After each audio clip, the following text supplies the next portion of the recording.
और पटना में खान और भूतत्व विभाग के मंत्री जनक राम ने खास बातचीत में बताया कि बिहार में बालू के अवैध खनन पे रोक लगाने और दोषियों पे कार्रवाई लगातार की जा रही है। वहीं उन्होंने लोगों से अपील भी की कि लोगों को घबराने की जरूरत नहीं है। बालू का खनन शुरू हो चुका है और उन्हें आसानी से बालू उपलब्ध हो सकेगा।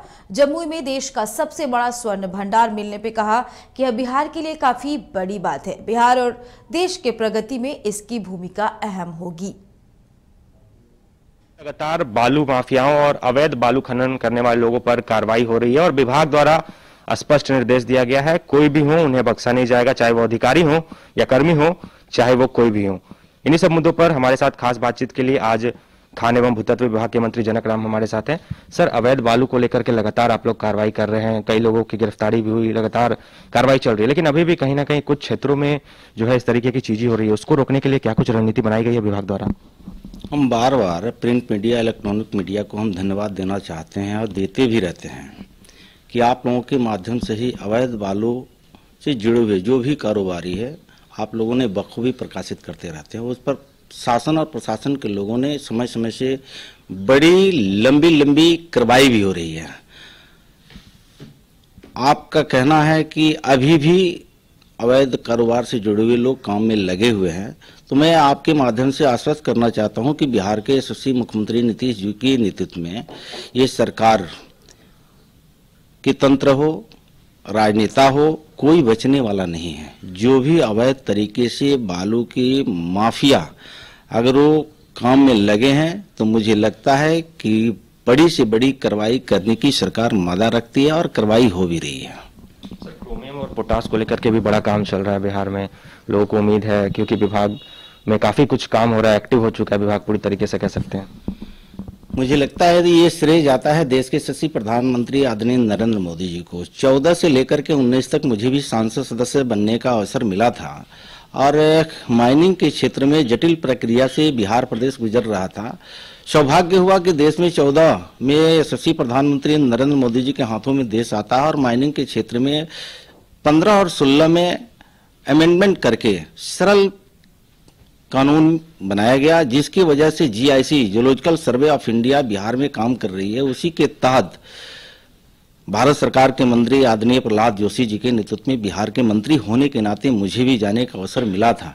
उसमें गया और औरंगाबाद के धरती पर क्रोमियम निकल प्राप्त हुआ, पोटास भी प्राप्त हुआ।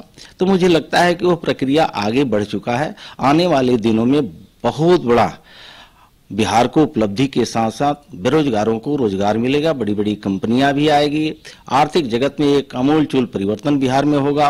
तो मुझे लगता है कि हम लोग बहुत आगे बढ़ चुके हैं। भारत सरकार के और बिहार सरकार के जो रूपरेखा है उसको तैयार करके हम लोग आगे बढ़ करके उसको हम लोग काम में आगे बढ़ेंगे और बढ़ भी रहेंगे।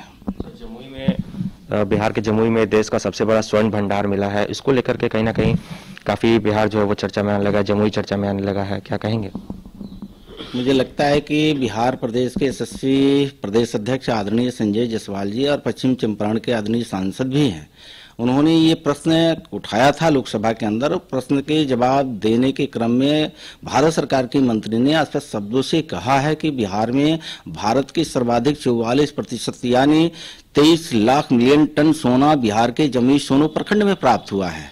तो मुझे लगता है कि देश के प्रधानमंत्री जी ने जो $5 ट्रिलियन का देशवासियों को 1 अरब 30 करोड़ जनता को सामने आश्वस्त किया था, तो मुझे लगता है कि आने वाले दिनों में भारत को जो सोना और क्रोमियम, निकिल, पोटास, ये तमाम जो खनिज बिहार के धरती से जब मिलेगा तो प्रधानमंत्री जी का जो सपना है $5 ट्रिलियन का, उसमें ताकत मिलेगी और बिहार सशक्ति से आगे बढ़ेगा।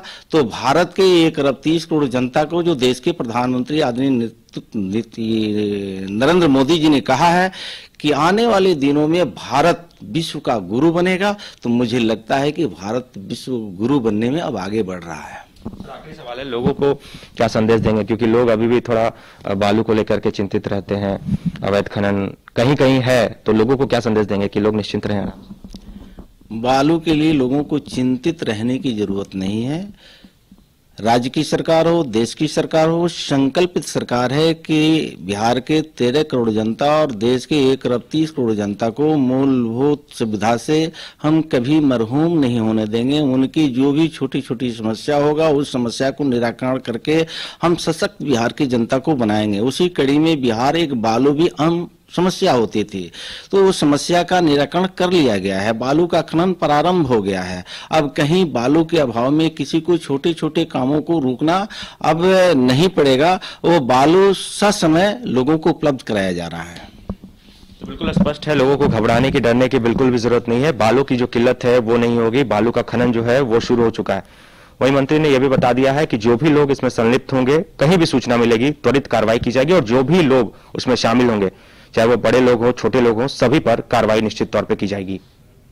सहयोगी प्रकाश के साथ प्रणव राज, न्यूज 22 को पटना।